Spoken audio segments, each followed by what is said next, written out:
turning our attention to Champaign, Illinois, where the number one team in the country, the Ohio State Buckeyes, will arrive into town, and they will try to avoid what happened to USC before them, going into Illinois, coming out with a loss. Now, this Ohio State team does seem to be stacking success on success. The 42-3 winner from last weekend against Minnesota at home. And so, Tom, I want to pitch the Ohio State side to you first. What did we learn about the Buckeyes in that win against the Golden Gophers? Nothing.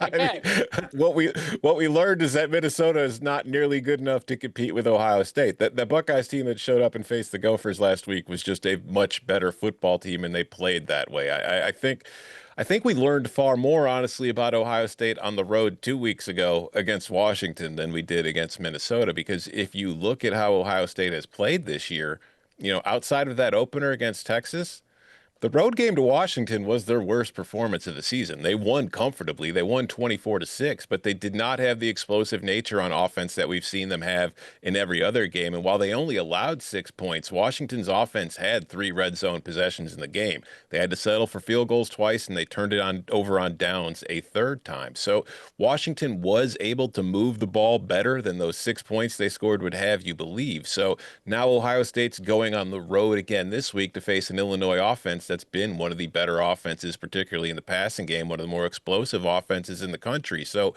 how is that defense going to perform against them? Can the offense, which we saw have its explosive nature taken away by the Washington defense, can they bring that to Champaign against an Illinois defense that hasn't been nearly as good as Washington's has looked so far this year? And that was a Washington defense that was missing a few key starters. So I think what we're learned more, what's been more valuable, was Julian Sayin going on the road in this offense for the second time. They were very conservative in what they did against Washington. Did they did they give them a little bit of a longer leash this week against a team that's been banged up in the secondary? Yeah, I think we learned. I think we learned that you really cannot play man coverage against this Ohio State team. And I think like the strategy that Texas and Washington used, which was like kind of dare them to keep it underneath, see if you can win in the red zone. Like that's probably what you need to do and try to play a slow, low variance game. I think like we were reminded that Julian Sayin actually can throw the ball deep and that you really cannot cover those two guys on the outside. Did we learn this Ohio State team might be better than last year's team? Like, it's crazy to even say that, but you look at defensively, statistically, they're better, and they played against better competition early this season, including Texas. Julian Sayin is playing more efficiently than Will Howard did last year. I mean, the guy is leading the country in completion percentage through 5 games, not through 3 games, through 5 games. He's at 80% completion percentage. It is phenomenal. We knew about Jeremiah Smith. We thought Carnell Tate would be a pretty good, step up and he'd be able to replace Emeka Buka. And I'm not saying he's better because Emeka has been awesome in the NFL. He looks like he's a Rookie of the Year candidate. The defensive pieces that you lost, those were ginormous names, like legacy type names in Ohio State lore. And yet they're playing just as good, if not better, than the team was a year ago. It is crazy. But so far this season, they're off to a stronger start than they were last year. And that is wild considering all the pieces they lost. Coordinators, players, all across the board.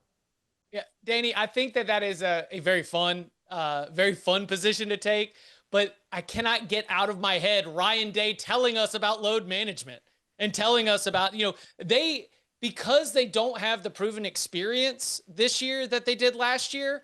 I think there's probably a little bit more of wanting to make sure that they get out there and that they're trying stuff. And you're not necessarily keeping the restrictor plates on this team because they need to be able to test so the coaching staff and the new coaches that they all know exactly what they have out there. This is it is remarkable the way that they have replaced 14 NFL draft picks, something that we discussed last week in our Anatomy of the Reload here on CBS Sports Network.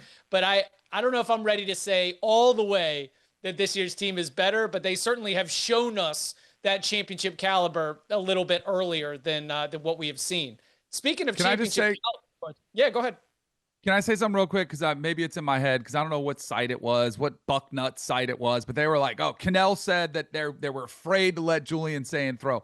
I never said they were afraid of him or didn't trust him. I felt like they had training wheels on Julian Sain, which was the smart thing to do against Texas. But all of a sudden, they're slowly, when you teach your kid how to ride a bike, like you help them early and then you let them go and you're like, woohoo, way to go, Julian.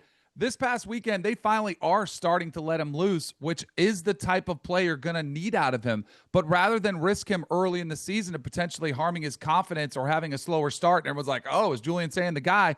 They have managed him perfectly so that he's on par and on pace to have this historical season. It's been remarkable, and I think they've taken the perfect approach with a young quarterback who hadn't played before. His supporting cast is rounding into form. We got to see, Max Clare have a big game. Carnell Tate has a big game. Whether it's Bo Jackson's or Peebles or Donaldson, you got a lot of options in the run game. I'm with you, Danny. It is a group that seems to be showing us a finer form earlier in the season than we saw last year. All right, Bud, when we're looking at Luke Altmaier, we already had our Illini Minute with Tom Fornelli on Monday's Cover 3 podcast upon further review.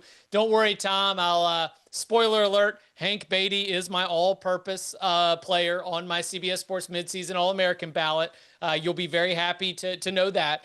But when we're looking at Luke Altmaier, what do you see as being the next steps for him that have allowed for him to be that both statistically and also with our eyes, undeniably, one of the best quarterbacks in the entire country and definitely one of the best quarterbacks in the Big Ten?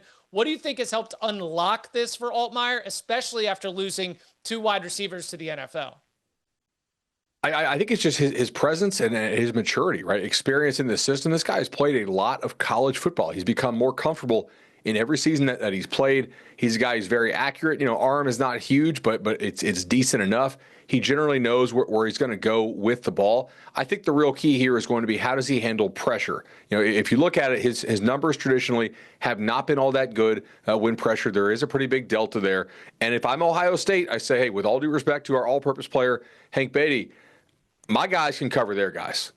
My extra guys, I don't need coverage. I'm going to come after Luke Altmaier. I'm going to see how he deals with the blitz. I want to see Arvell Reese off the edge. I want to see how he handles some of that pressure. If I'm Ohio State, I'm not just going to sit back there and let Luke throw against zone and take a lot of these short checkdowns against me. I'm going to see if I can light him up and see if my guys can hold up on the outside in coverage. I suspect that they probably can. Ohio State has been so good at changing the picture this year. You have an NFL DC who has a super veteran, super talented secondary, and they can just throw like so much scheme at you. It's really been quite impressive this year.